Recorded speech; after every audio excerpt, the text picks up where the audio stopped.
दोस्तों, अगर आपने गुल्ली बुल्ली और ग्रैनी का बर्थडे पार्ट 1 और 2 अभी तक नहीं देखा है तो पहले आप उसे देख लें, वरना ये स्टोरी आपको समझ में नहीं आएगी।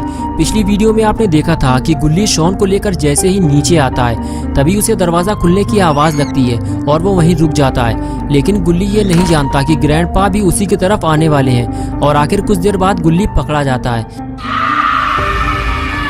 ग्रैंडपा गुल्ली को देख लेते हैं। गुल्ली फौरन वहां से भागता है और छुपने की जगह ढूंढने लगता है, लेकिन ग्रैंडपा गुल्ली को कुत्ते की तरह दौड़ा लेते हैं और गुल्ली शॉन को लेकर भागता रहता है। और कुछ देर बाद जब गुल्ली थक जाता है तो वो अपने आप को ग्रैंडपा से छुपाने की कोशिश करता है ताकि ग्रैंडपा उसे देख न सके और वो शॉन को लेकर वहां से बाहर निकल सके, लेकिन ऐसा होता नहीं है। कुछ देर बाद ग्रैंडपा गुल्ली को ढूंढते हुए उस जगह पहुंच जाते हैं जहां गुल्ली छुपा होता है और आखिर फिर से एक बार गुल्ली पकड़ा जाता है। गुल्ली ग्रैंडपा को देखते ही समझ जाता है कि ग्रैंडपा ने उसे देख लिया है और अब यहाँ छुपने से कोई फायदा नहीं। गुल्ली फौरन वहां से भागता है और सीधे घर से बाहर निकलने की कोशिश करता है, लेकिन तभी अचानक से वहां ग्रैनी आ जाती है और गुल्ली को देखते ही उस पर हमला कर देती है।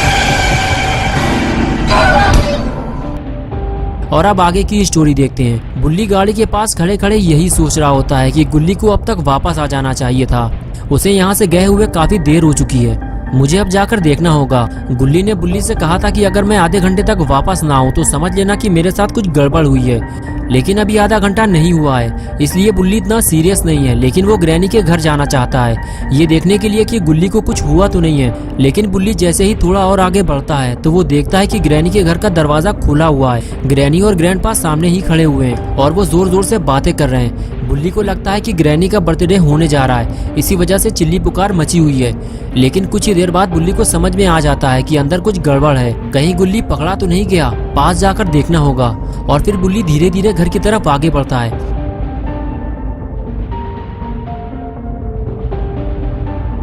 अभी भी बुल्ली को समझ में नहीं आ रहा कि आखिर वहाँ हुआ क्या है। बुल्ली अब और पास जा भी नहीं सकता वरना वो पकड़ा जाएगा। वो तो बस गुल्ली के बाहर आने का इंतजार कर रहा है, लेकिन शायद उसे नहीं पता कि गुल्ली अब वापस नहीं आएगा। ग्रैनी ने उसे मारकर बेहोश कर दिया है और अब ग्रैनी और ग्रैंडपा उसे ठिकाने लगाने वाले हैं। ग्रैंडपा को लग रहा है कि गुल्ली और शॉन घर में चोरी करने आए थे, इसलिए उन्हें सख्त सजा मिलनी चाहिए। तभी खूनी पिग सबसे बताता है कि मैं इन दोनों को जानता हूँ, ये वही लोग हैं जिसने मेरी आग फोड़ी थी। मैं इन दोनों को अपने साथ ले जाना चाहता हूँ और फिर मैं इनसे अपना बदला निकालूंगा और इन दोनों के रसगुल्ले बाहर निकाल लूंगा। इन लोगों ने मुझे बहुत परेशान किया है। लेकिन पास में खड़ा हुआ जेसन भी ये सारी बातें सुन रहा होता है और वो नहीं चाहता कि खूनी पिग गुल्ली को लेकर अपने साथ चला जाए, इसीलिए जेसन खूनी पिग से कहता है, इस मोटे लड़के को हाथ न लगा देना धोखे से, ये मेरा शिकार है, वरना अंजाम भुगतने के लिए तैयार रहना। तभी खूनी पिग बोला, चुपचाप मुंह बंद करके वहीं खड़े रहो जेसन, जहाँ खड़े हुए हो, वरना तुम्हारा हाल भी वही होगा जो इन दोनों का हुआ है। ये बात सुनते ही जेसन भड़क गया और खूनी पिग के पास पहुँच गया। तभी खूनी पिग ने कहा, जाओ जेसन, ये आंखें किसी और को दिखाना, बहुत देखे हैं तुम जैसे। खूनी पिग की ये बात सुनते ही जेसन ने खूनी पिग का गला पकड़ लिया और जोर से दबाने लगा। खूनी पिग बोला, जेसन छोड़ो मुझे, मेरी सांस रुक रही है। ग्रैंडपा बचाओ मुझे, मैं कंफ्यूज हो रहा हूँ कि सांस लूं कहाँ से और छोड़ू कहाँ से। ग्रैंडपा बोले, जेसन उसे छोड़ दो वरना वो कंफ्यूज हो जाएगा तो मुसीबत हो जाएगी। और फिर बड़ी मुश्किल से ग्रैंडपा और रॉड ने मिलकर खूनी पिग को जेसन से छुड़ाया। तभी ग्रैनी बोली, तुम दोनों कान खोलकर ये बात सुन लो, इन दोनों को मैंने मारा और ये मेरा शिकार है, इसलिए दोनों को मैं रखूंगी, इन्हें यहाँ से ले जाने की सोचना भी मत। और फिर ग्रैनी ने इविल नन से कहा, नन तुम इन दोनों को बेसमेंट में ले जाकर डाल दो और इन पर नजर रखना, ये वहाँ से गायब ना होने पाए। और फिर इविल नन गुल्ली को खींचते हुए बेसमेंट में ले जाने लगी और सारे लोग खड़े होकर ये नजारा देखते रहे। जेसन और पिग की लड़ाई की वजह से दोनों को कुछ नहीं मिला।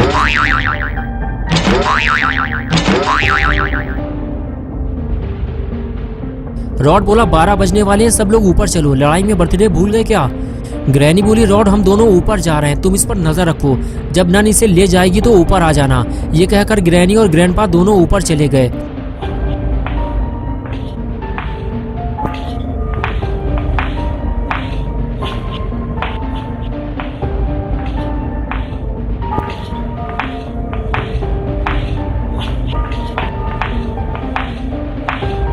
ग्रैनी और ग्रैंडपा जैसे ही ऊपर वाले रूम में पहुंचे दोनों का दिमाग खराब हो गया। ग्रैनी बोली, ये मेरा केक बीच में से कौन खा गया? इसे तो मैं ऊपर रख कर गई थी, इसे नीचे किसने रखा? मेरा सारा केक खराब कर दिया। ग्रैंडपा बोले, जिसने भी ये काम किया है मैं उसे छोड़ूंगा नहीं, तुम बताओ तुम्हें किस पर शक है? ग्रैनी बोली, इन्हीं चारों में से किसी का काम होगा ये। ग्रैनी और ग्रैंडपा बातें कर ही रहे थे कि तभी तीनों लोग ऊपर आ गए। तभी ग्रैनी बोली, सच सच बताओ तुम में से किसने ये केक खाया है, वरना खोपड़ी तोड़ दूंगी तुम्हारी। ग्रैनी की बात सुनते ही रॉड बोला, ग्रैनी मैंने केक नहीं खाया, मैं तो नीचे था। तभी जेसन ने अपना हाथ ऊपर उठाते हुए कहा, मैं जानता हूँ उसे, अगर ग्रैंडपा इजाजत दे तो मैं बता सकता हूँ उसका नाम। तभी ग्रैंडपा बोले, बताओ जेसन कौन है वो। और तभी जेसन ने खूनी पिग की तरफ इशारा करते हुए कहा, ये है वो पापी पिग। पिग बोला, ग्रैंडपा मैंने केक नहीं खाया, जेसन झूठ बोल रहा है, ये मुझे फंसाने की कोशिश कर रहा है। तभी रॉड बोला, अरे घड़ी देखो 12 बज गए, अड्डे बड्डे शुरू करो। और फिर रॉड ने केक उठाकर मेज पर रख दिया और बाकी सारे लोग ग्रैनी को घेर बटोर कर खड़े हो गए और शुरू हो गई बर्थडे पार्टी।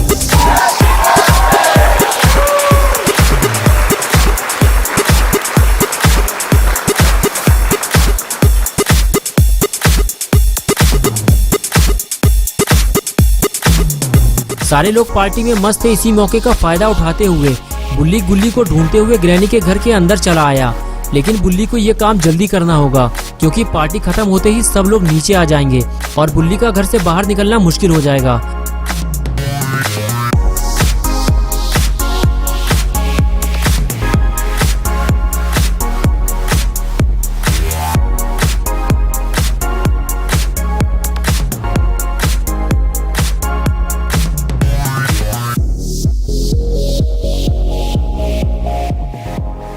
ऊपर आने के बाद जब बुल्ली रूम में झांकता है तो उसे सामने रॉड खड़ा हुआ दिखाई देता है, लेकिन रॉड किसी और तरफ देख रहा होता है। बुल्ली को समझ में नहीं आता कि रॉड को कैसे बुलाएं।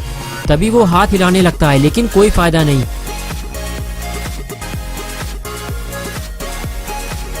लेकिन कुछ देर बाद रॉड बुल्ली को देख लेता है। बुल्ली रॉड को पास आने का इशारा करता है और रॉड बुल्ली के पास जाने लगता है। रॉड बुल्ली के पास जाकर कहता है, तुम यहाँ क्या कर रहे हो बुल्ली? अभी थोड़ी देर पहले गुल्ली और शॉन पकड़े गए हैं। बुल्ली कहता है, क्या गुल्ली पकड़ गया और तुमने उसकी कोई मदद भी नहीं की?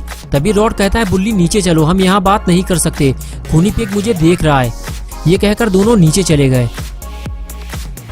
लेकिन खूनी पिग का ध्यान लगा हुआ है कि रॉड किससे बातें कर रहा है और वो फौरन रूम के बाहर निकल कर देखता है।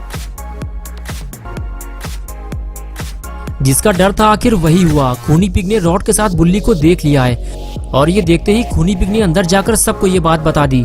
तो दोस्तों, क्या होगा बुल्ली और रॉड का? क्या गुल्ली और शॉन इस घर से बाहर निकल पाएंगे या फिर बुल्ली और रॉड भी अब फंस जाएंगे? ये हम देखेंगे पार्ट 4 में 21 को इसी चैनल पे। तो दोस्तों, अगर आप पार्ट 4 देखना चाहते हैं तो इस वीडियो को लाइक करें, चैनल को सब्सक्राइब करना और बेल आइकन प्रेस करके ऑल नोटिफिकेशन ऑन करना ना भूलें।